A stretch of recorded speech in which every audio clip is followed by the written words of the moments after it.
So this is the gear 2 and this is a compound gear 1. This is a compound gear. This is a 3 and 4 on the compound gear and a 5 and 6. And here, what are the idlers here? Are intermediate gears that are not represented in the final formula. So we have already seen how to calculate this one. So how to calculate? If we calculate the speed ratio, what is the speed ratio? That is the n6 by n2. So if you calculate n2, then on the right hand side, whatever terms are missing, those are idlers. So here, how to write the n6 by n2? So this can be written as n6 by n5. Here n6. These two, if I take these two, this is a n6 by n5 into here n5 by n5 is engaging with the 4. So I have taken a 4 and 5. So n5 by n4 into here n4 by, actually here n4 should come, then only it will get cancelled, but here n3 equal to n4, these two are equal, so instead of n4 I can write n3 also. So n3 is engaging with the 2, so here instead of 4 I can write n3 divided by n2 also. So this will get cancelled, this will get cancelled, we will get n6 by n2. And if I write in terms of the teeth, it will become t5 by t6 into t4 by t5 into t2 by t3. So this will get cancelled. So what happened? 2 to t2 t4 divided by t3 t6. So everyone is, I mean, all gears are there except the T5. So answer is only T5. Whichever is missing in the right hand side, that is the idle gear. So the next problem we asked in 2013. So here the compound gear train with the PQR. This is a compound. Why? Because this gear Q and R on the same shaft here. So and the angular velocity of the Q and R are same here.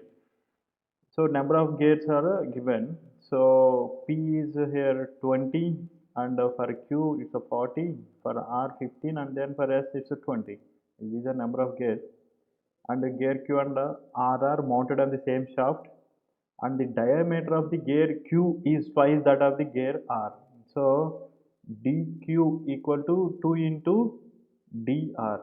So this has given, and module also given of the gear R. So here module of the gear R, module of the R equal to module of the S equal to 2 mm. Why? Because whenever two gears are in engagement, their module should be equal. Their module and their addendum and the phi is a present angle. All these should be equal or the same for the two engaging gears. And we need to find out the center distance. No, distance from here to here. We need to find out distance from here to here.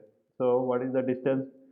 If you know R S and then RP, and we need to know R also, and then we need to know RQ also. So then only we can find the distance from P to S. So here we know this one, and from this equation we can write like a dr by tr equal to ds by ts equal to 2, where module of these r and s, module for r and s, because these two are in engaged. So what is the dr here? Dr equal to tr into 2. Tr is 15, so 30. Here it's a 30 mm. And what is the value of ds here? Ds equal to 2 into ts, that is a 40 mm. And here we know dq equal to 2 into dr. So here dq equal to 2 into dr, so 2 into 30, that is a 60 mm.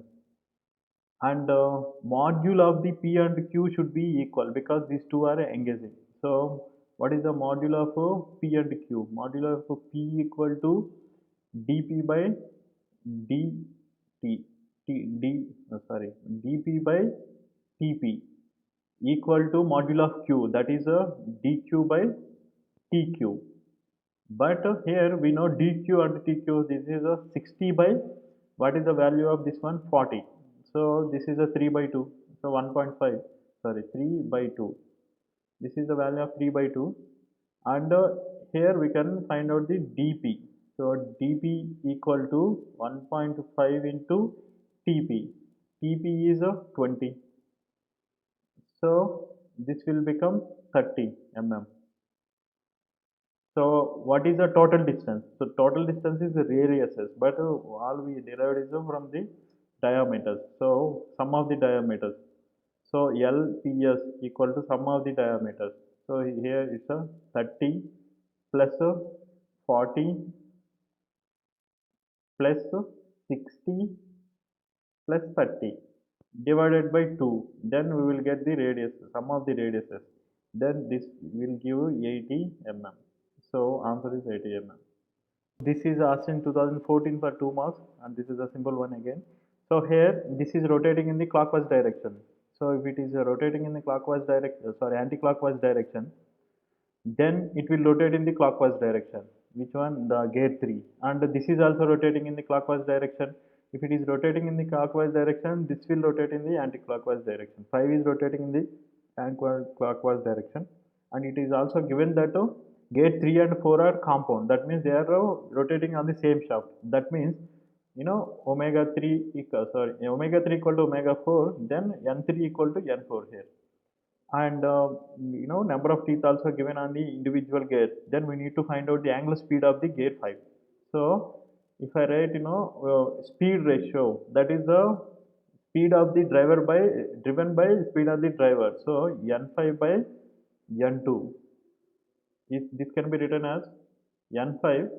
So 5 is engaging with 4, so we need to write n5 by n4 here into n4 divided by something we need to write. But here 4 is only engaging with the 5, but it's not engaged with it is not engaging with the any other gear. But instead the 3 is engaging with the 2. So here instead what I write is n3 divided by n2. But we know n3 equal to n4 from this one. So this and this will get cancelled. Then finally we will get n5 by n2 from this equation. So n2 and if I write these in terms of gear teeth, then this is a t3 by t5 into t2 by t3. And what are those values given? So t2 is 20 and t3 is 40. Sorry, this is a t4 by t5 into t2 by t3 here. So what is the value of t2? 20 and t4 is 15. This is a 15 here, 15 divided by t3 is 40 into t5 is 30. So but the value n2 is given as a 1200. So this would become 1 by 4 and n5 equal to n2 into 14. N2 is a 1200 rpm, revolutions per minute, into 4. So this will become 300 rpm. And what is its direction? Its direction is anti-clockwise. This is also anti-clockwise and this is also anti-clockwise.